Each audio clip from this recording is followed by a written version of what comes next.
ये श्लोक पूरे जीवन की धरा है।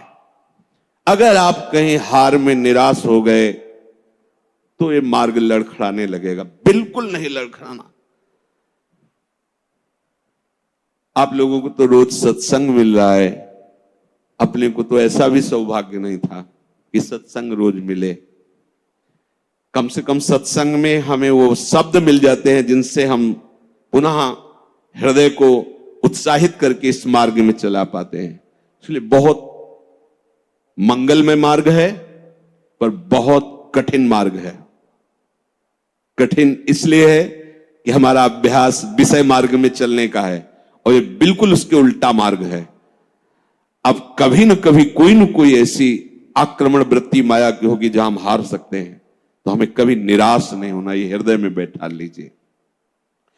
दूसरी एक उपासक के अंदर वृत्ति रहती है कि अगर मैं ये देख लूं, अगर मैं ये भोग लूं, तो बार बार जो मन कहता है एक बार उसको समझा देंगे ना कि देखो भोगा उसमें सुख नहीं, जैसे शास्त्रों में लिखा है। ये होता है पक्का, ये मत समझो कि किसी एक की बात है। सबके अंदर ये मन की चालबाजी, जो तुम्हारे अंदर वही हमारे अंदर, तुम्हारे सबके अंदर। एक बार देख लेते हैं, हृदय में जलन होती, पीड़ा होती, व्यथा होती। उपासक उसकी काट तो जानता है पर प्रयोग नहीं कर रहा, विषय आकर्षण के कारण काट जानता। उपासक तभी बना है जो उसको पता है। अगर उपासक है तो सत्संग सुना ही होगा, शास्त्र स्वाध्याय किया होगा, तो शास्त्र स्वाध्याय सत्संग इसी के लिए तो ज्ञान मिलता है, इन्हीं से लड़ने के लिए। पर उस समय विषय प्रीता होने के कारण वो उनका प्रयोग करना भूल जाता है। अब जो ये बात आई है इस पर समझना होगा। पहली बात तो हमने पूरी आपको बता दी कि कहीं हमको लड़खड़ाना नहीं, निराश नहीं होना। किसी भी परिस्थिति में निश्चित भगवत प्राप्ति होगी। चुप शांत, कहीं कोई इसमें तर्क की कोई गुंजाइश नहीं है। भागवत में लिखा हुआ, अगर मेरा भक्त है, अनन्य है, उसके हृदय में नाना प्रकार की विषय वासना है, तो मैं उसके हृदय में बैठकर उसको निर्विकार करता हूं। ध्रुवदास जी 42 लीला में कहते हैं, यद्यपि भक्त अनन्य जो विषय इंद्रियन बस होए, कर्मठ कोटि जितेंद्रियन ते समलाय न कोय। यदि वो श्यामा श्याम का अनन्य है पर विषयी है, तो करोड़ों कर्मकांडी और जितेंद्रिय उसकी समानता नहीं कर सकते, क्योंकि कर्मकांडी को कर्म पर विश्वास है, जितेंद्रिय को अपनी जितेंद्रियता पर विश्वास है, और इसको प्यारे जू का भरोसा है, लेकिन इसकी बराबरी कोई नहीं कर सकता। यद्यपि वो विषय, यद्यपि भक्त अनन्य जो विषय इंद्रियन बस होए। ये कोई केवल ऐसे नहीं कि ये भाषण हो रहे हैं, मनमानी जो आया सो बोल दिया। तस्मात् शास्त्रम प्रमाणम, और सबसे बड़ा शास्त्र ये है हमारी छाती, जिसको हम जीते चले आ रहे हैं।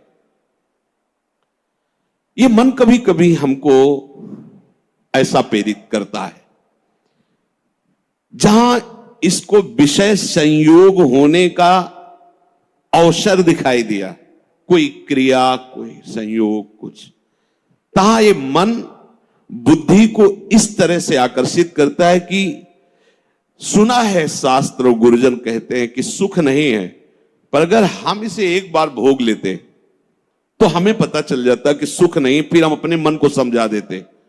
इस बात पर आपको सावधान होना है। ये नहीं कि ये हमारे हृदय में आती, इनके हृदय में आती, इनके आपके हृदय में नहीं, ये चराचर जगत की बात कह रहा हूं।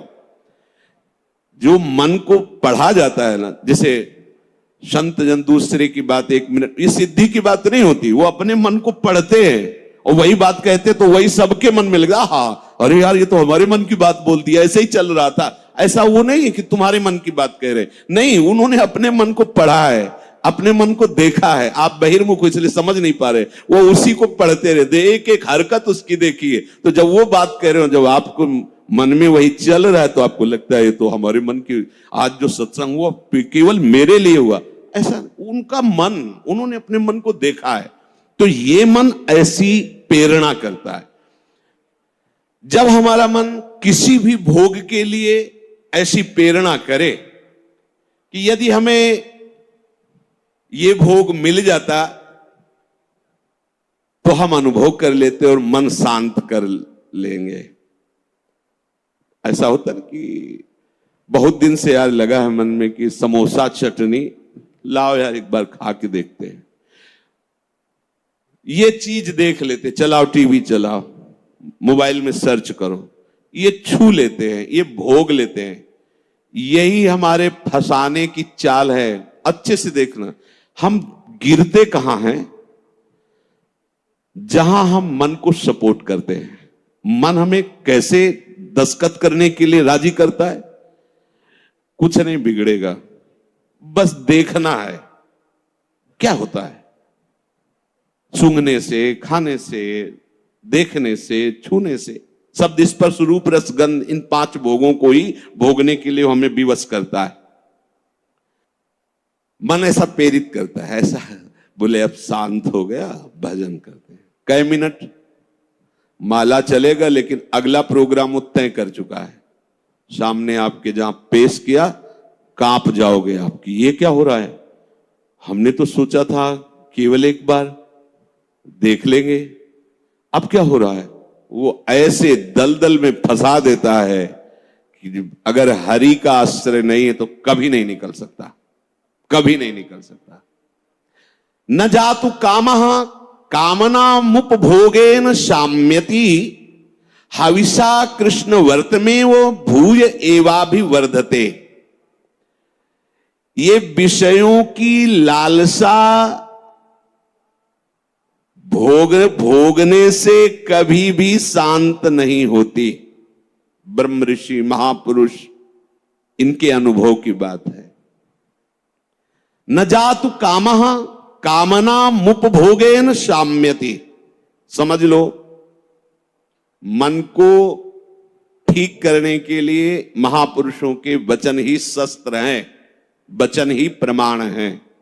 जब हमारा मन ये लालसा पैदा करता है, तभी हम उसमें तदात्म हो जाते हैं, क्योंकि हम सुख के लोभी हैं।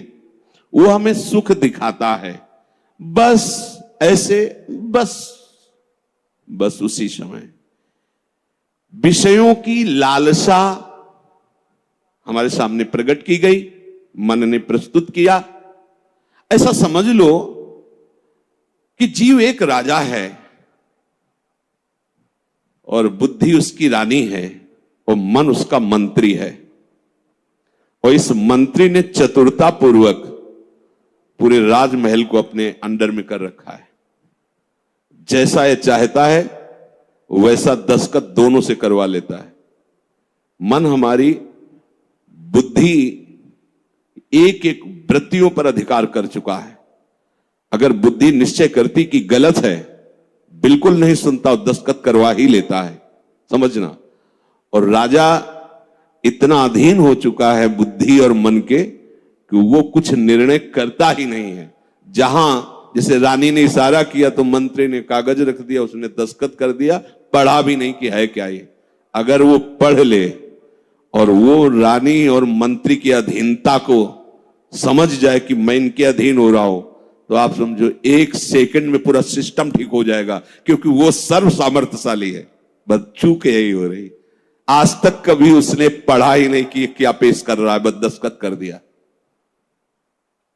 उस राजा की क्या दुर्दशा होगी जिसकी रानी और मंत्री भी उसके खिलाफ ही खड़े हुए हैं और उसको लग रहा है सब अनुकूल है। उस राजा की क्या दुर्दशा होगी? क्या है वो राजा, किस बात का राजा है? वही दशा इसकी है। ईश्वर अंश जीव अविनाशी, चैतन्यमल आनंद सुख राशि। वो जीवात्मा बुद्धि की प्रियता में, मन की सलाह में फंसकर निकृष्ट भोगों में, कहां आनंद राशि, कहां चिदानंद घन स्वरूप और कहां मलिन प्राकृतिक भोग, हर में दस्तखत। सोच ही नहीं पा रहा है। ये लो, ये लो, मांस लो, मदिरा लो, व्यभिचार लो, ये सब में दस्तखत। यही दुर्दशा हो रही। बिना दस्तखत के तुम्हारे ये मन रूपी मंत्री और बुद्धि रूपी रानी कुछ नहीं कर सकती। ध्यान रखना, तुम्हारा सपोर्ट आवश्यक है उसको, और वो तुम्हें 1 सेकंड के कम हिस्से में अपने में कर लेता है, क्योंकि आप इतने आसक्त हो चुके हैं बुद्धि में और मन में कि वो निर्णय मन और बुद्धि का न मानकर सीधा अपना मानते। मुझे ये चाहिए, मैंने ये भोगा, मैं ये भोगूंगा, सीधे। अब आप इस रास्ते को नहीं जान रहे, फंस रहे। प्राय साहब, मैं इसके बिना नहीं जी सकता, वो इतना तो मुझे चाहिए ही।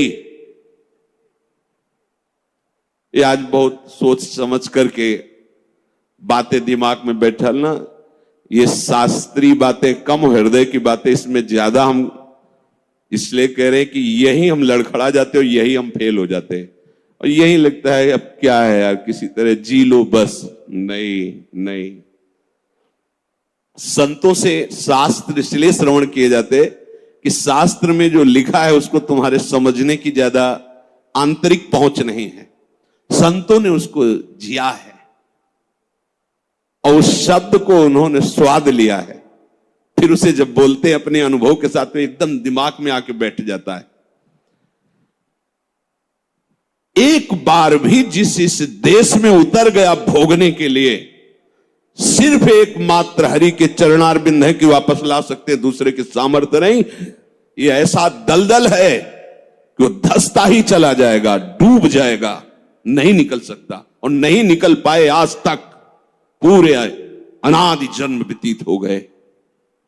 आज हरि कृपा से, गुरु कृपा से साधु संग प्राप्त हुआ है, तो हमें ऐसे दलदल से निकाल कर ऐसे स्वच्छ और सुरक्षित स्थान पर उन्होंने खड़ा कर दिया। तो आप सब ध्यान दीजिए, ये मन आपको कैसे फंसाता है, ये आपके सामने आपकी कमजोरी पा गया है। क्या? जीव सुख समुद्र का अंश है, वो केवल सुख चाहता है, ये कमी पा चुका है, इसको सुख चाहिए, और सलाह और दिशा दोनों गलत हो गई। सलाहकार मन प्रकृति से मिला हुआ है और दिशा विषय भोगों की तरफ चली गई। अब ये जिस विषय को कह देता है ये स्वीकार कर लेता है। अब इस बात को आपको काटना होगा। वो आपके सामने लालसा पेश करेगा सुख भोग की, अज्ञानी कभी इससे नहीं निकल सकता, ध्यान रखना। और भक्त कभी अज्ञानी नहीं होता। बड़े बड़े भक्तों को देख लीजिए, भक्तराज श्री हनुमान जी महाराज, ज्ञानी नाम अग्रगण्यम बुद्धिमताम वरिष्ठम, भक्तराज गरुण जी, जिन पर भगवान स्वयं आसन लगाते बैठते हैं, गरुण महाज्ञानी गुण राशि। अब भक्त को कोई कहे कि ये तो अज्ञानी, भक्त परम ज्ञानी होता है। दोनों पक्षों का ज्ञान होता है, प्रेम का भी और आत्मस्वरूप के बोध का भी। ज्ञानी एक पक्ष केवल आत्मस्वरूप का बोध और मुक्त हो गया, और भक्त मुक्त होते हुए भी मुक्ति को न स्वीकार करके आगे बढ़कर भगवत प्रेम राज्य में प्रवेश पाता है। न जातु कामः कामानामुपभोगेन साम्यति। ये बात बैठा लिए भाई, ये जो मन आपको पेश कर रहा है कि ये क्रिया हो जाती, ये भोग मिल जाता तो मुझे शांति मिल जाती और फिर मैं आराम से बैठ के भजन करता, सावधान रहना। ये दुश्मन आपको प्रलोभन में फंसा कर ऐसे दलदल में ले जा रहा है जहां केवल हरि बचा सकते हैं, दूसरा नहीं। केवल हरि, केवल हरि, दूसरा नहीं। विश्वास करना, दूसरा कोई नहीं बचा सकता इस दलदल से, क्योंकि आप बचना ही नहीं चाहेंगे। ये ऐसी मृत्यु है कि इससे आप हंसकर गले लगाएंगे, इसके लिए तड़पेंगे। ये न भयावह नजर आएगी और न एक कटु नजर आएगी, पर ये जहर से भी ज्यादा कटु है और मृत्यु से भी ज्यादा भयावह है। ये भगवती माया का जो आकर्षण है, उस समय अगर कोई बचा सकता है तो केवल हरि, दूसरा नहीं। हविषा कृष्ण वर्तमेव भूय एवाभिवर्धते। जैसे अग्नि में घी डालते जाओ तो अग्नि प्रज्वलित ही होगी, बुझेगी नहीं। ऐसे ही तुम्हारे सामने मन की जो जो भेजी हुई भोग लालसाएं हैं, अगर उनको तुम स्वीकृत करते गए तो तुम्हारी कामना तुम्हारा नाश कर देगी, तुम्हारा पतन कर देगी, दुर्गति प्राप्त हो जाएगी। न चेन्द्रियाणाम भोगाभ्यासेन वैतृष्ण्यम कर्तुम शक्यम कस्मात्। भोगों के भोगने से विषयासक्ति इंद्रियों की भोग चंचलता बढ़ती है। अतः कभी भी भोग भोगने से सुख और शांति नहीं प्राप्त हो सकती। ये वो महापुरुष जो भूत भविष्य वर्तमान तीनों कालों का ज्ञान रखने वाले हैं, और ऐसा ही आप भी अनुभव करके देख चुके हैं। जो गृहस्थ में है या जो विरक्त है, तो अभी विरक्त हुए हो 10-5 वर्ष से, अनादिकाल से भटक रहे हो, तो विषयों में ही तो भटक रहे हो। केवल अभी ये लगता है आपको, ये नया स्वप्न है, तो लगता है कि हमारा जन्म पता नहीं हुआ कि नहीं हुआ, हमने तो जीवन में कभी भोगा नहीं। अरे बहुत पुराने हो, पुराण पुरुष पुरुषोत्तम के अंश हो, तो तुम भी पुराण सनातन हो। अब इस भोगाभ्यास की तरफ कदम यदि बढ़ाया तो जीवन संकट में फंस जाएगा। इसको रोकने से बात बनेगी, ना से बात बनेगी, हां से नहीं। इसमें हां नहीं। ये इतना जिद्दी स्वभाव का मन है कि लाखों बार तुम ना करोगे तो उसके ऊपर भी हां कराने की कोशिश करेगा वो। ये हारने वाला नहीं। अगर आप ना ही करते रहे तो आपके अधीन होकर मंगल मूर्ति हरि का स्वरूप हो जाएगा, ये भी ध्यान रखना। पर इसके ना के बाद जो इसकी व्यथा पैदा होती है, उसको सहना किसी महात्मा के बस की बात है, विषयी भोगी पुरुषों की नहीं। अगर उसे कोई, जब मन को ना कहा जाता है और फिर वो जो व्यथा पैदा करता है, उस व्यथा को जो सह जाता है, वही परम पद का अधिकारी होता है।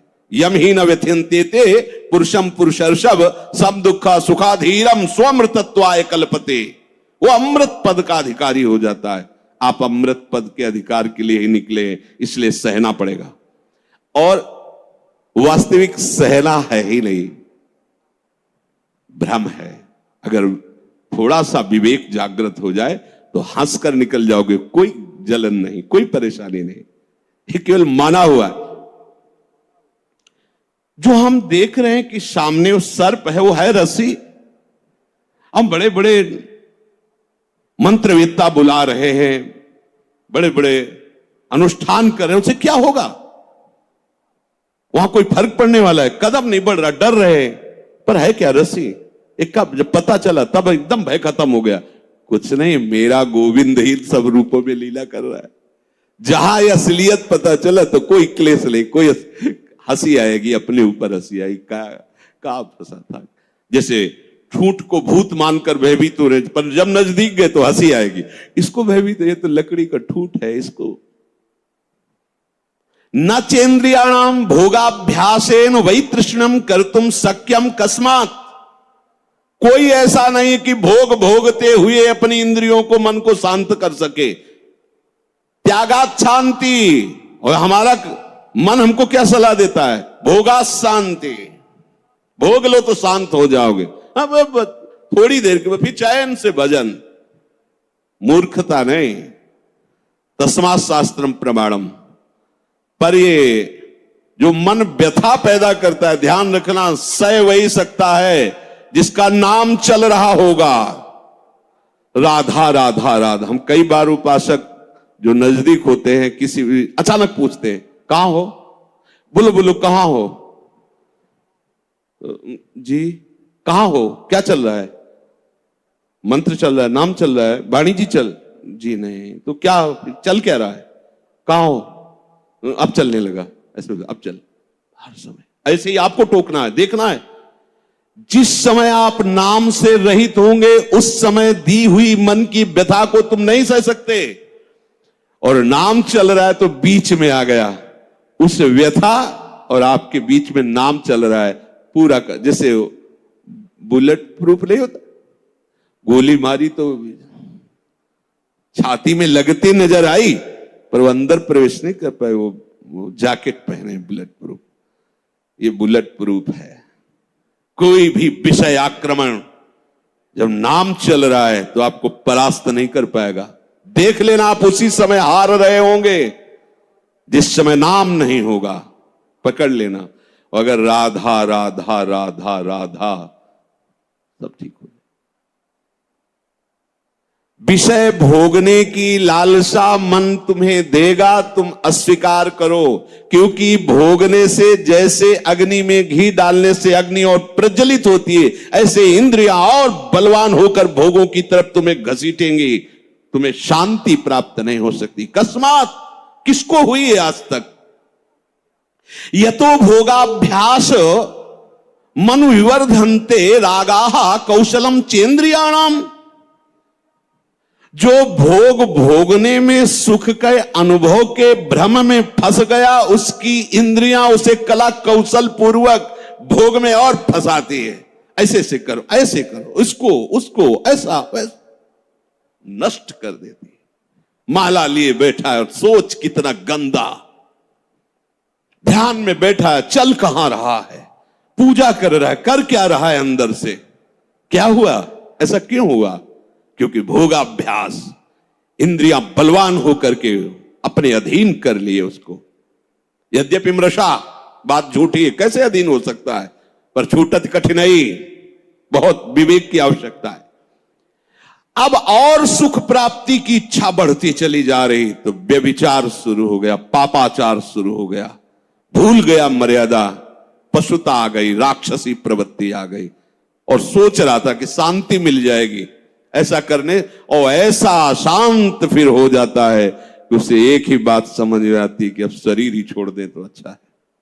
ऐसी स्थिति आ जाती है, घृणा हो जाती है उसको अपने जीवन से, जीना उसके लिए नर्क लगने लगता है कि ऐसा जीवन, क्या जीवन।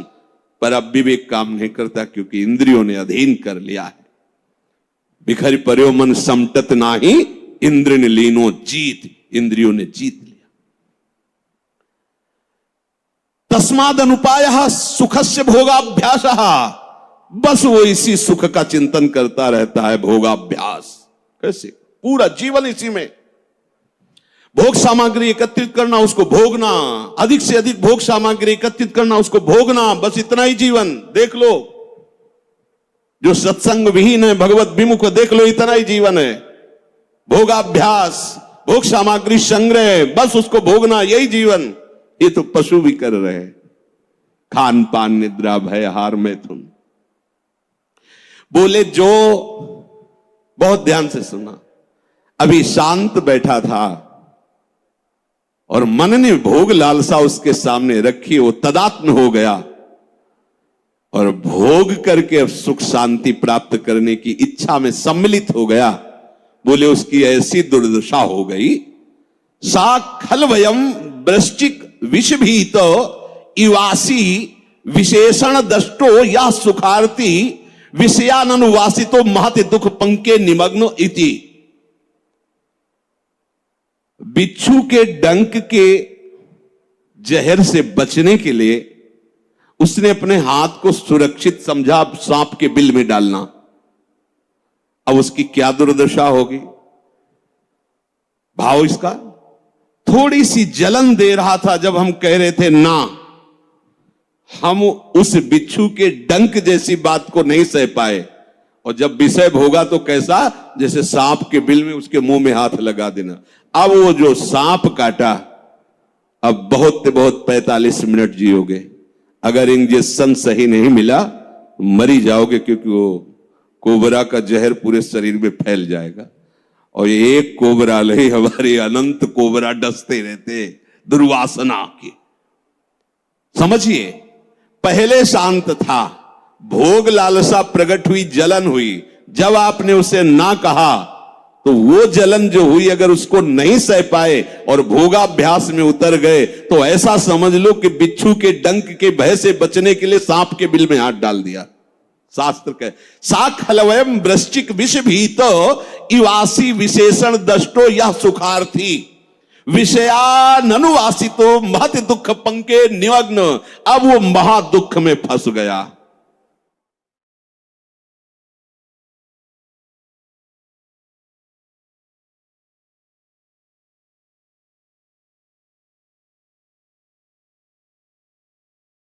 इसलिए मन के द्वारा जो दी हुई भोग लालसा है, आपके बिना ये कुछ कर नहीं सकता।